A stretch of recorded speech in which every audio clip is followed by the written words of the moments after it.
안녕하십니까. 대전, 세종, 충남 7시 뉴스입니다. 이번 달 소비자 심리 지수가 2017년 이후 8년 만에 가장 높게 나왔습니다. 경기가 좋다고 느끼는 소비자가 그만큼 늘었다는 얘기인데요. 관세 협상 타결, 수출 호조 등이 긍정적인 영향을 준 것으로 보입니다. 첫 소식 이재희 기자가 보도합니다. 한국은행 집계 결과 11월 소비자 심리지수는 112.4였습니다.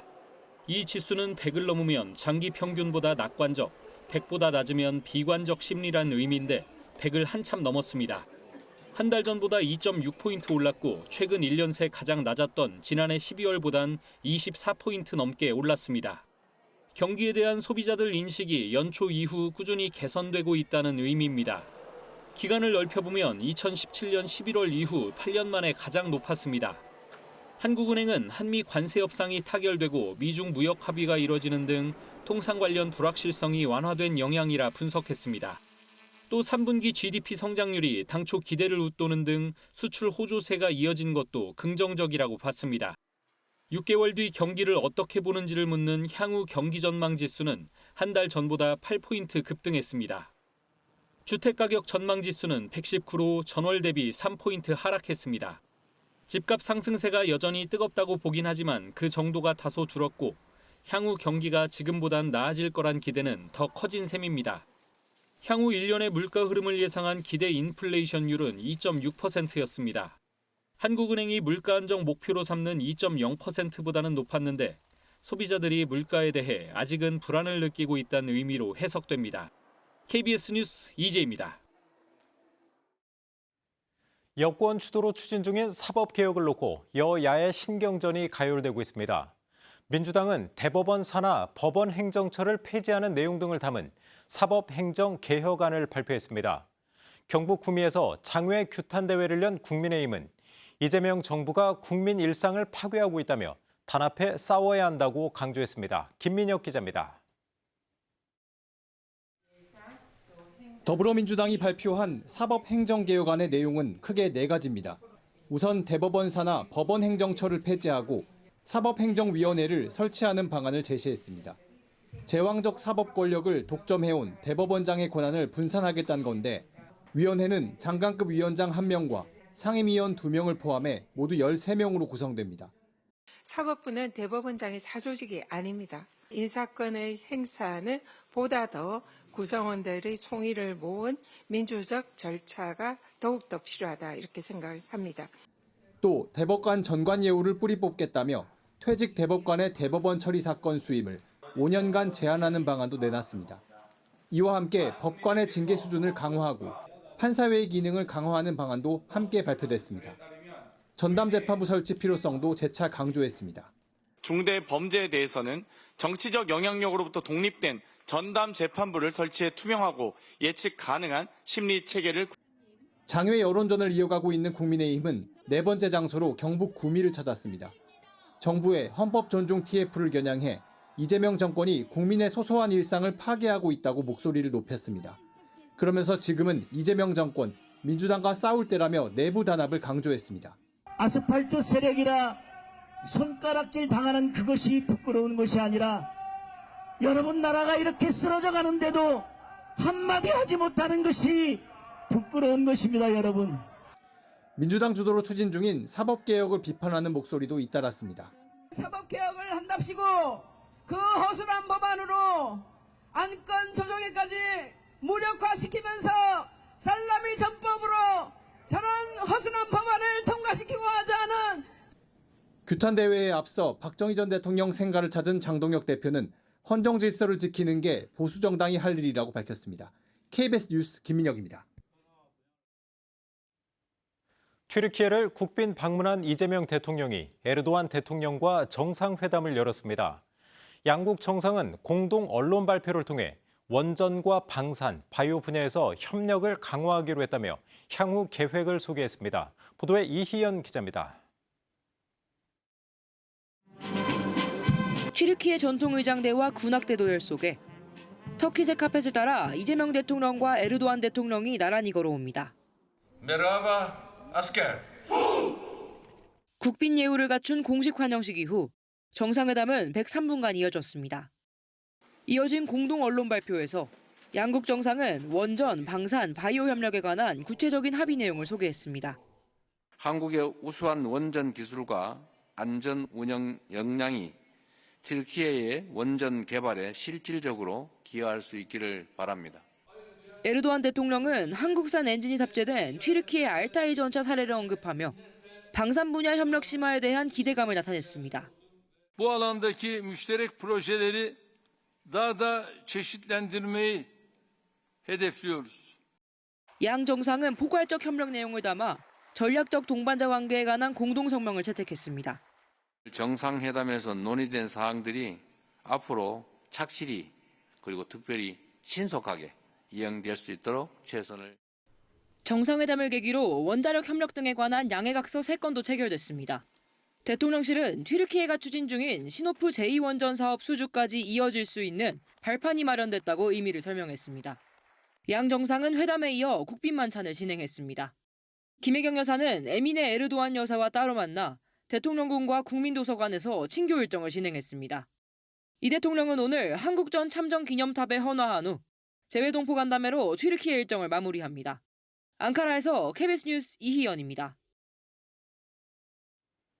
국가공무원법이 생긴 이래로 76년 동안 유지돼온 공무원의 복종 의무가 사라집니다.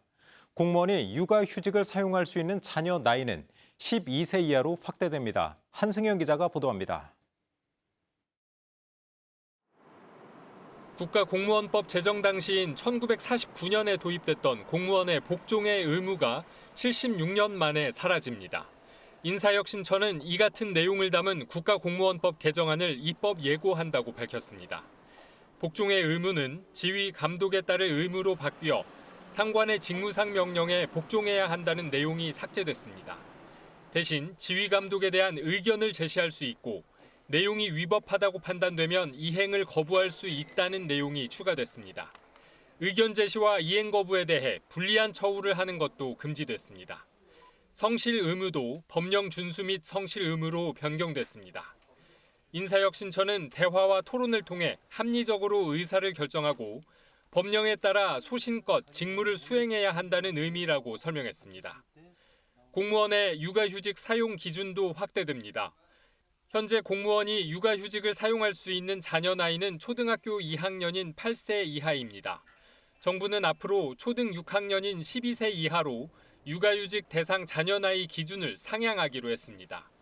정부는 기존 나이 기준이 실제 돌봄 수요에 미치지 못하는 측면이 있었다고 설명했습니다. 난임휴직도 신설됩니다. 그동안은 난임 치료를 위해 질병휴직을 사용해야 했지만 앞으로 난임휴직을 신설해 임용권자는 특별한 사정이 없으면 허용하도록 했습니다. KBS 뉴스 한승현입니다. 오세훈 서울시장의 여론조사 비용 대납 의혹을 두고 김건희 특검팀이 오늘 강철원 전 서울시 정무부시장과 사업가 김한정 씨를 불러 조사하고 있습니다. 특검팀은 곧 오 시장의 기소 여부를 결정할 전망입니다. 보도에 정상빈 기자입니다. 오세훈 서울시장과 정치브로커 명태균 씨가 연루된 이른바 여론조사비 대납 의혹. 특검팀은 오늘 오 시장의 최측근 강철원 전 서울시 정무부시장과 사업가 김한정 씨를 정치자금법 위반 혐의 피의자로 소환했습니다. 출석에 앞서 두 사람은 혐의를 부인했습니다. 명태균 씨한테 여론조사 몇 차례 의뢰하셨나요? 한 적 없어요. 내가 부가세 주고 내 이름으로 송금해서 내가 한두 번 받아본 게 무슨 대납입니까?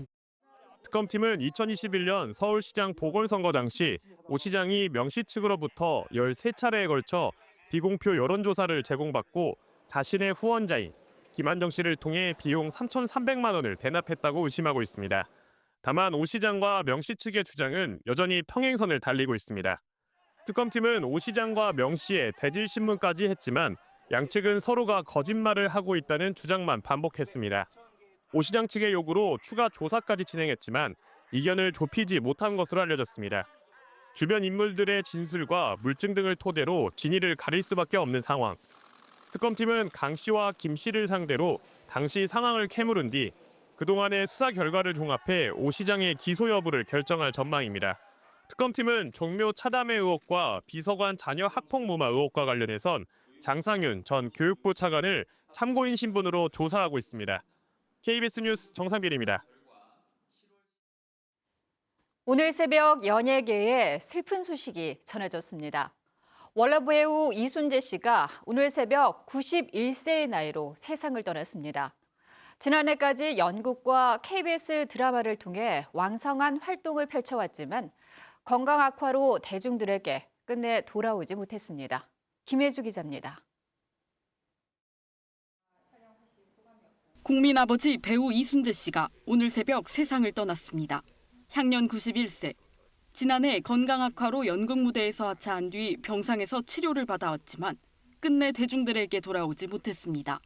한북 회령에서 태어나 서울대 철학과를 졸업한 고인은 1956년 연극 지평선 너머로 연기를 시작했습니다. 고인 삶은 한국 방송 역사와 함께했습니다. 1961년 KBS 개국 드라마를 시작으로 1970, 80년대 사극전성기를 이끌었습니다. 1990년대에는 국민 드라마 사랑이 뭐길래에서 가부장적 아버지 대바리 아버지를, KBS ETV 목욕탕집 남자들에서는 따뜻한 아버지상을 그리며 명실상부 국민 아버지가 됐습니다. 출연한 작품만 140여 편, 7순을 넘긴 나이에 시트콤 하이킥 시리즈에 출연한 데 이어 지난해에는 유작이 된 KBS 드라마 개소리에서 주연을 맡으며 최고령 현역 배우로 활동했습니다. 또 이 드라마로 올해 1월 KBS 연기대상을 받았습니다. 이 상은 이건 나 개인의 상이 아니에요. 시청자 여러분 정말 평생 동안 신세 많이 지고 도움 많이 받았습니다. 감사합니다. 고인은 한국방송연기자협회 회장을 3차례 역임했고 가천대 연기예술학과 석좌교수로 후배 양성에도 앞장섰습니다. 빈소는 서울 아산병원 장례식장에 마련됐으며 발인은 오는 27일 예정입니다. KBS 뉴스 김혜주입니다.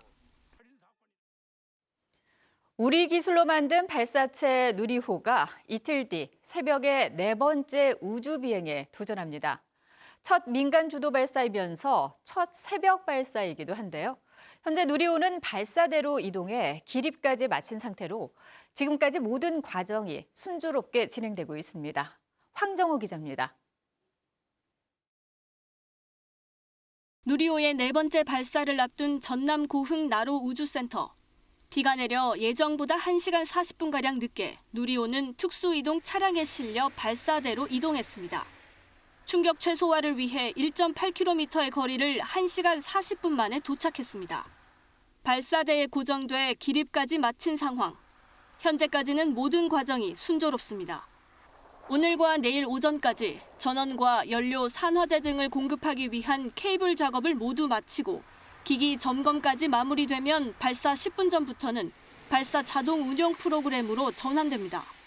오늘 밤에도 바람이 불 것으로 예상도 되긴 했습니다. 야간 작업에 안전을 기하자. 내일도 시간이 있으니까 너무 서두르지 말자 해서 4차 발사에서는 3차 때보다 탑재 위성수는 물론 무게도 늘었습니다. 13기의 위성이 실려 있는데 무게만도 2배 정도 더 나갑니다. 발사 10여 분 뒤 목표 고도 600km에 도달하면 주탑재 위성인 차세대 중형 위성 3호를 시작으로 소소형 큐브 위성 12기가 차례로 분리됩니다. 분리가 끝나면 누리호의 임무는 완료됩니다. 민간 기업이 주도한 첫 번째 발사로 누리호 조립을 비롯해 제작의 모든 과정을 담당했습니다. 최초로 새벽 발사도 진행됩니다. 새벽에 발사해야 오로라 관측 임무를 띈 차세대 중형 위성 3호를 적합한 궤도에 안착시킬 수 있기 때문입니다. 최종 발사 시각은 기상 상황 등을 고려해 내일 저녁 최종 발표되는데 모레 새벽 1시 안팎으로 예상됩니다. KBS 뉴스 황정호입니다. 어젯밤 서울에 올가을 들어 첫 초미세먼지 주의보가 내려지는 등 미세먼지가 기승을 부리는 계절이 오고 있습니다.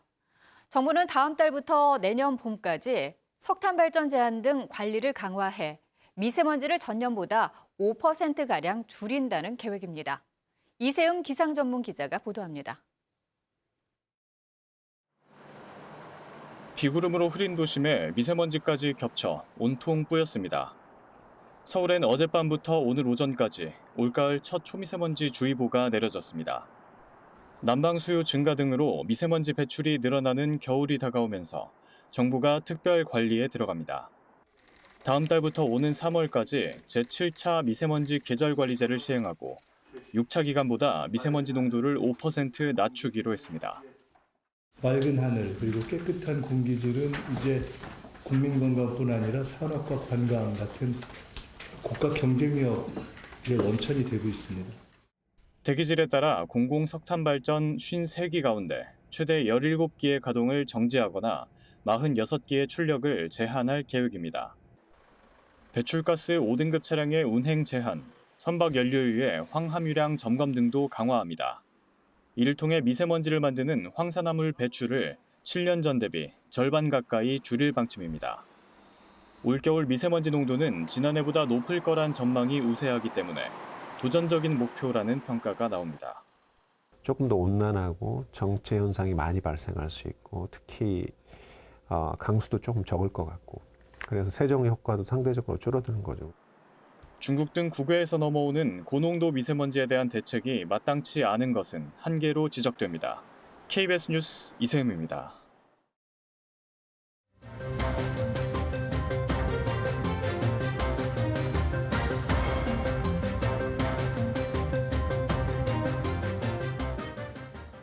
국가 전산망 마비를 불러온 국가정보자원 관련 화재는 불법 하도급에 관리감독 부실이 합쳐진 총체적 인재였다는 수사 결과가 나왔습니다. 사고 당시 배터리 전원을 제대로 차단하지 않은 사실이 드러났는데 경찰은 국정자원 원장 등 10여 명을 입건했습니다. 보도에 이영경 기자입니다. 정부 전산망 마비를 불러온 국가정보자원 관리원 화재. 행정서비스 709개가 마비됐고 2달이 지난 지금까지 완전히 복구되지 않은 상태입니다. 경찰은 작업자들이 전원을 차단하지 않은 채 리튬이온 배터리를 옮기려다 불이 난 것으로 결론지었습니다. 작업을 위해선 전원장치 본체는 물론 이와 연결된 모든 배터리 렉의 전원을 차단해야 합니다. 하지만 화재 당시 본체와 1번 렉을 제외한 나머지는 전원이 켜져 있었습니다. 불리한 전선에 대한 절연 조치도 하지 않았고 제대로 된 매뉴얼이 없는 상태에서 관리 감독도 부실했던 것으로 확인됐습니다. 슈퍼바이저라고 불리우는 사람이 작업 내용을 설명할 당시에 일부 작업자들이 지하에 사다리를 가지러 자리를 비웠기 때문에 그 설명 당시에는 그 자리에 없었다. 80%가량 배터리가 충전된 상태였지만 열폭주가 발생해 불이 난 건 아니었다고 경찰은 설명했습니다. 경찰은 관리감독 책임을 물어 이재용 원장과 국정자원 관계자 4명 등 10명을 업무상 실화 혐의로 입건했습니다.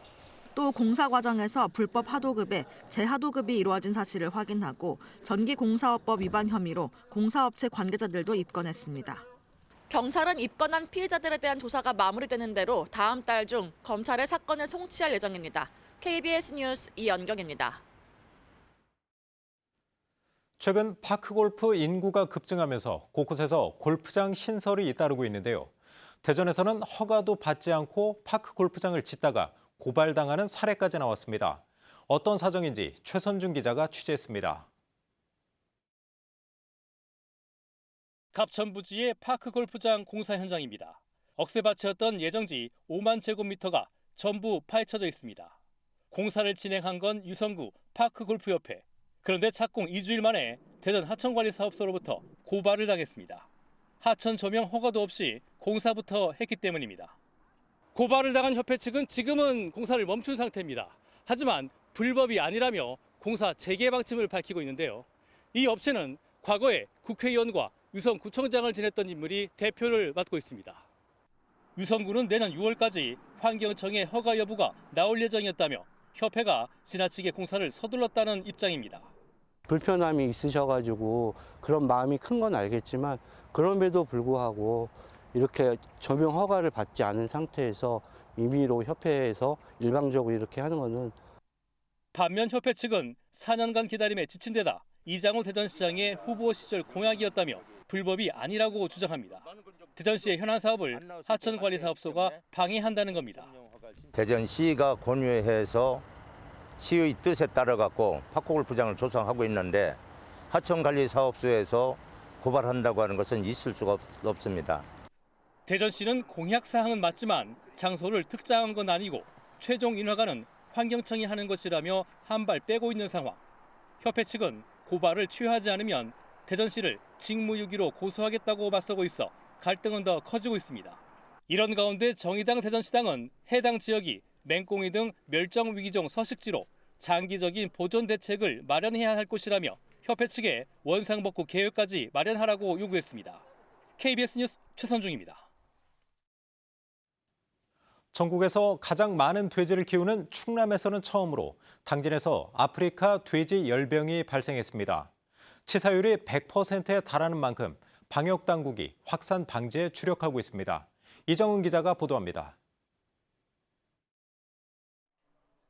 돼지 400마리를 키우는 충남 당진의 한 축사입니다. 일주일 사이 돼지 6마리가 잇따라 폐사해 정밀검사한 결과 아프리카 돼지열병이 확진됐습니다.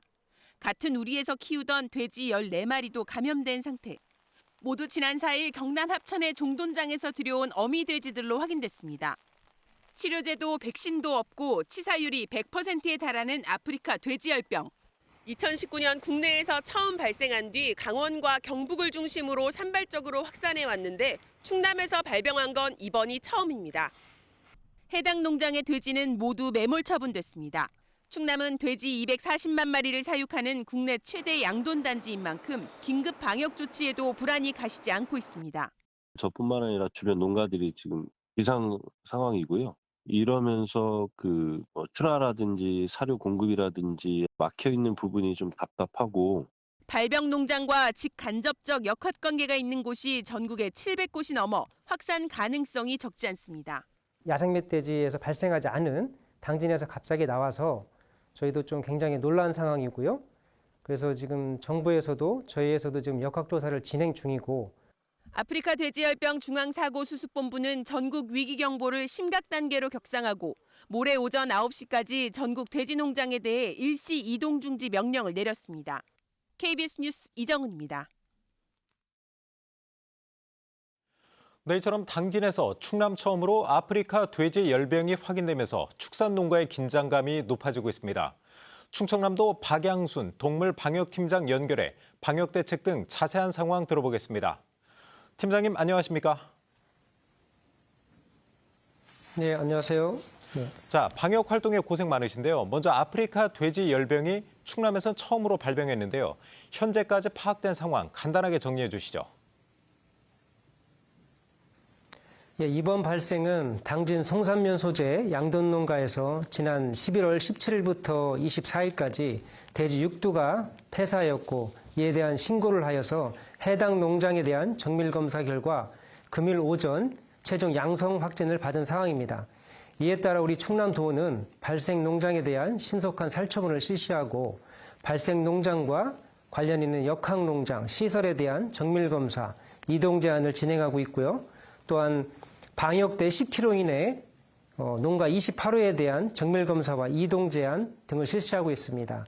또한 전국 모든 양돈 농가 및 차량에 대한 통제를 27일까지 실시하여서 차량, 사람으로 인한 추가 확산을 차단하고 있습니다.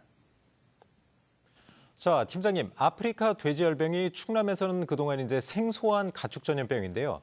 양돈 농가에 특히 치명적이라고 하는데 이 병이 이렇게 위협적인 이유는 무엇인가요? 예, 대부분의 가축 전염병은 백신이 개발되어 있습니다. 그러나 이 아프리카 돼지열병은 백신이 지금 현재 개발 중인 상황으로 백신이 없어서 아프리카 돼지열병이 걸리면 돼지가 100% 폐사하게 됩니다. 그리고 아프리카 돼지열병의 주 증상은 고열, 식욕부진, 또 출혈 등을 주 증상으로 일으키고 또 걸렸을 뿐만 아니라 또 옆에 있는 다른 돼지에게도 감염을 시키기 때문에 농가에 막대한 피해를 주고 있는 상황입니다. 자, 팀장님, 무엇보다 이제 충남이 양돈 밀집 지역 아닙니까? 그래서 이제 다른 지역으로 좀 확산하지 않을까 이런 걱정이 큰데요. 확산 가능성 어떻게 좀 보고 계신가요? 예, 말씀하신 대로 충남은 전국 최대 양돈 사육 지역입니다. 그리고 그러다 보니까 우리 충남 도내뿐만 아니라 전국적인 역학 사항들이 있습니다. 그래서 우리 충남에 발생하면 전국적으로 추가 확산이 사실상 우려되는 상황입니다. 그래서 우리 충남도는 추가 확산 차단을 위해서 지금 현재 발생 지역에서 발생 농장 소유의 농장이 또 2군데가 더 있습니다. 그래서 그거에 대해서 예방 설치문을 지금 진행하고 있고요. 또 발생 농장 3km 내 통제 초소를 설치하여서 출입하는 차량에 대한 통제와 방역 관리를 진행하고 있고, 아까 말씀드린 대로 발생 농장과의 역학 관련 농장, 또 방역대 농장에 대한 지속적인 정밀 검사와 또 이동 제한을 통해서 추가 확산을 예방하고 있습니다. 현재까지 저희가 임상 검사와 정밀 검사한 상황으로는 추가 발생 사항이 없는 다행한 상황입니다. 자, 팀장님, 지금 아프리카 돼지 열병뿐만이 아니고 이제 고병원성 주류 인플루엔자도 항상 이맘때가 되면 이제 발병하고 이제 그 시작을 하는데요. 양돈 농가 또 가금 농가에서 꼭 지켜야 할 방역 수칙을 좀 짚어주시죠. 예, 두 질병은 모두 외부에서 바이러스가 유입되는 질병입니다. 그래서 양돈 농가는 농장 내로 외부 바이러스가 유입되지 않도록 차단 방역을 철저히 하여야 합니다. 특별히 축사 내외부를 주기적으로 소독해야 하고요. 그다음에 농장을 출입하는 차량이나 사람에 대한 철저한 소독, 출입 통제를 실시해야 합니다. 아울러서 발생 및 위험 지역에 대한 농장이 출입을 자제해야 되고, 현재 양돈이나 가금 농가 같은 경우는 자체적인 모임이나 행사를 중지해야 합니다. 아울러서 내 농장은 내가 지킨다는 주인의식으로 농장들이 적극적으로 대응하고 농장의 차단병을 강화한다면 충분히 예방할 수 있을 것 같습니다. 자, 팀장님, 이제 가축 그 전염병이 시시각각 다가오고 있는데 마지막으로 현장에서 이제 방역 활동하시면서 겪는 어려움 어떤 게 좀 있을까요? 이게 주로 이제 그 겨울철에 현재 같이 겨울철에 많이 발생하다 보니까 직원들이나 양돈농가 또 관련 산업에 종사하신 분들이 실질적으로 대응하기에 많이 힘든 상황입니다. 그렇지만 이제 저희가 또 이 본업이 이런 방역 업무를 해야 되는 상황이기 때문에 더 추가 발생하지 않도록 노력하겠습니다. 네, 팀장님, 그 충남의 이제 축산이 주력 산업 중에 하나인데요. 이제 확산하지 않도록 각별히 좀 방역에 신경 써주시기 바랍니다. 오늘 말씀 여기까지 듣겠습니다. 고맙습니다.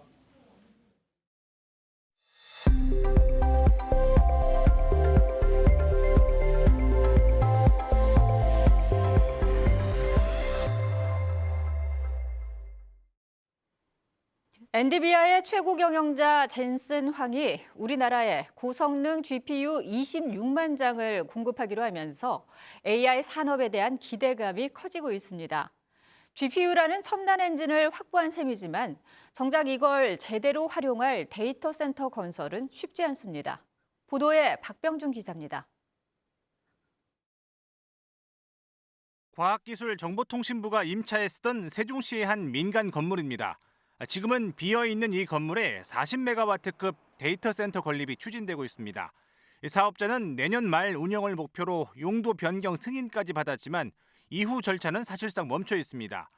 반경 1km 안에 2만여 명이 거주하고 초등학교 등 민감 시설이 인접하다 보니 전자파와 소음, 또 열선 피해를 우려한 주민과 시의원 등이 강한 반대에 나섰기 때문입니다. 세종시의 중심 아닙니까? 이 자리에 대용량 전기시설이 들어와야 된다는 거는 상식적이지 않다고 생각합니다. 이 세종시만의 문제가 아닙니다. 비슷한 이유로 데이터 센터 건립이 중단된 사례가 경기 고양과 김포, 시흥 등 수도권을 중심으로 잇따르고 있습니다. 주민 반발이 이어지자 정부는 최근 주요 데이터 센터 주변 전자파가 기준치의 1% 수준에 불과하다고 발표했습니다. 냉장고나 이런 데서 나오는 그러한 정도의 수준밖에 안 된다. 생활 속에서도 그 정도 나오면서 노출돼서 살고 있거든요. 하지만 자치단체가 민원을 무시하고 이 데이터 사업 추진에 손을 들어주는 건 쉽지 않습니다. 전문가들은 이 같은 사회적 갈등이 AI 산업의 발목을 잡을 수 있다며 중앙정부가 적극적으로 중재에 나서 정보를 투명하게 공개하고 이 데이터 산업에 대한 인식부터 개선해야 한다고 조언하고 있습니다. KBS 뉴스 박병준입니다. 1억 원이 넘는 골드바를 직거래 현장에서 빼앗아 달아나려 한 20대 남성이 경찰에 붙잡혔습니다. 남성은 달리기에 자신이 있어 못 잡을 줄 알았다고 했는데 판매자와 몸싸움을 하다 그 자리에서 바로 검거됐습니다. 여소연 기자가 보도합니다. 한 남성이 편의점 앞 테이블에 검은 가방을 올립니다. 곧바로 마스크를 쓴 남성이 뒤따라오더니 가방 안을 함께 들여다봅니다. 한참을 뒤적이며 물건을 확인하는 남성. 갑자기 가방을 들고 달아납니다. 놀란 상대방은 도망치는 남성을 붙잡았고 결국 서로를 향해 주먹을 휘두르며 격한 몸싸움을 벌입니다. 가방 안에 든 건 10g짜리 골드바 22개, 시가 1억 6천만 원 상당의 금이었습니다. 달아나려고 한 남성은 골드바 구매자. 이를 막아선 남성은 중고거래 사이트를 통해 직거래로 이를 판매하려 한 금은방 업주였습니다. 밖에서 살려주세요 하더라고요. 이미 눕혀갖고 눌러놓고 있더라고요. 금은방 업주에게 막혀 도주에 실패한 남성은 행인들의 신고로 경찰의 현행범으로 체포됐습니다. 이들이 거래하려던 곳입니다. 남성이 몸싸움 끝에 붙잡힌 곳은 불과 이곳에서 5m 떨어진 지점이었습니다. 그 바닥에 저런 도로에 다 흩어져가지고 가방은 저 테이블에 있고 사람은 저 그쪽에 막 둘이서 붙어 있더라고요. 남성은 금은방 업주가 매장 홍보를 위해 중고거래 사이트에 올린 골드바 판매글을 보고 범행을 계획한 거로 조사됐습니다. 남성은 경찰에 달리기에 자신이 있어서 물건을 빼앗아 달아나면 못 잡을 줄 알았다고 진술했습니다. 경찰은 도주 우려가 있다고 보고 구속영장을 신청했습니다. KBS 뉴스 여소연입니다. 일본산 냉동가리비를 태국산으로 속여 수입한 업자들이 적발됐습니다. 한 아세안 FTA로 태국산 수산물은 관세 20%가 감면된다는 점을 악용했습니다. 보도에 전영석 기자입니다. 우리나라로 수산물을 수출하는 태국의 한 가공 공장입니다. 작업자 수십 명이 쉴 새 없이 가리비에서 관자를 떼어내 다듬습니다. 현장 점검에 나선 우리나라 세관과 식약처 직원들. 작업장에서 일본산 냉동 가리비를 발견합니다. 일본산이죠? 예, 일본산. 하지만 한국으로 수출될 때는 태국산으로 둔갑했습니다. 부산의 수입업자와 태국의 한국인 업자가 짜고 일본산 가리비를 태국으로 보낸 뒤 관자만 떼어내고 태국산으로 위조해 다시 한국으로 수출했습니다. 지난해 9월부터 7개월 동안 이렇게 수입된 가리비 관자는 26톤, 시가 11억 원어치가 유통됐습니다. 한 아세안 FTA로 태국산 수산물은 관세 20%를 감면받는다는 점을 노린 겁니다. 일본산 수산물을 수입할 때는 일본 현지에서 발급하는 원산지 증명서와 방사능 검사 결과서도 필요하지만 이런 서류도 없었습니다. 유전자 분석과 현장 점검을 통해 범죄 사실을 확인한 당국은 부산과 태국의 업자 2명을 검찰에 불구속 송치했습니다. 기본적인 수익이 있었을 거고 거기다가 이제 관세 추가적으로 20%라는 한 1억 5천 되는 추가적인 수익을 더 거둘 수 있으니까. 당국은 일본산 수산물 기피 분위기가 여전하고 수입 절차도 까다로운 만큼 비슷한 사례가 더 있을 것으로 보고 있습니다. 또 동남아시아 수입 가리비에 대해서는 통관 절차를 강화하고 품종 확인 검사를 하기로 했습니다. KBS 뉴스 전형섭입니다. 트럼프 미국 대통령이 시진핑 중국 주석, 다카이치 일본 총리와 잇따라 전화 통화를 했습니다. 타이완 문제를 놓고 중국과 일본이 갈등을 겪는 와중에 이루어진 통화여서 관련한 논의가 오갔을 가능성도 있습니다. 박석호 기자입니다. 미중 정상의 통화는 지난달 말 부산에서 대면한 이후 20여일 만에 이루어졌습니다. 트럼프 대통령은 시 주석과 매우 좋은 통화를 했다면서 펜타닐과 대두, 농산물, 우크라이나 전쟁 문제 등을 논의했다고 밝혔습니다. 어느 정도 의견 일치를 이뤘는지 내년 4월 트럼프 대통령이 중국을 방문하고 이후 시 주석이 미국을 찾을 거란 합의도 공개했습니다. President and President Xi discussed continuing to stay in correspondence following their very productive meeting in South Korea. 중국도 관영 매체를 통해 통화 사실을 보도했는데 방점은 타이완 문제에 찍혔습니다. 习近平阐明了中方在台湾问题上的原则立场，强调台湾回归中国是战后国际秩序重要组成部分。 트럼프 대통령은 중국에 있어 타이완 문제의 중요성을 이해해야 한다고 말했다고 중국 측은 전했습니다. 대중 정책에서 무역 문제에 보다 초점을 맞추는 트럼프 대통령은 이런 대화를 공개하지 않았습니다. 대신 타카이치 일본 총리에게도 전화를 걸었습니다. トランプ大統領からは昨晩、行われた、米中首脳会談を含む、最近の米中関係の状況について、説明が、ございました。 여기서 타이완 관련 중일 갈등이 논의됐을 가능성이 있지만 타카이치 총리는 말을 아꼈습니다. 중일 갈등이 점차 국제 무대로 번지는 모양새. 중국은 타이완 인근 일본 자위대 기지에 미사일 배치 계획을 비판했고 일본은 방어 목적이라고 반박하는 등 갈등은 더욱 고조되고 있습니다. KBS 뉴스 박석호입니다.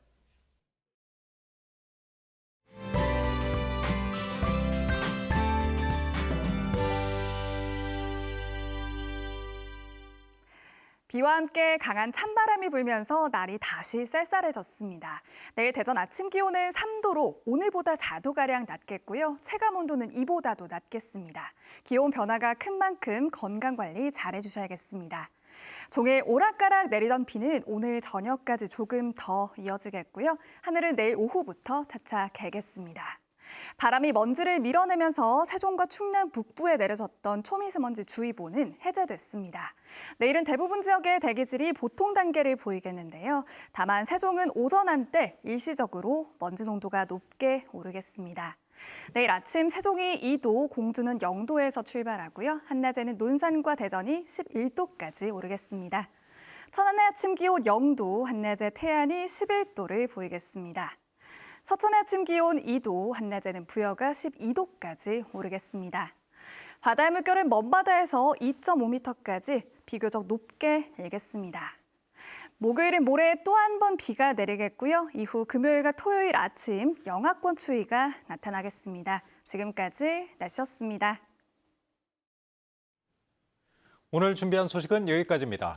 7시 뉴스 마칩니다. 시청해주신 여러분 고맙습니다.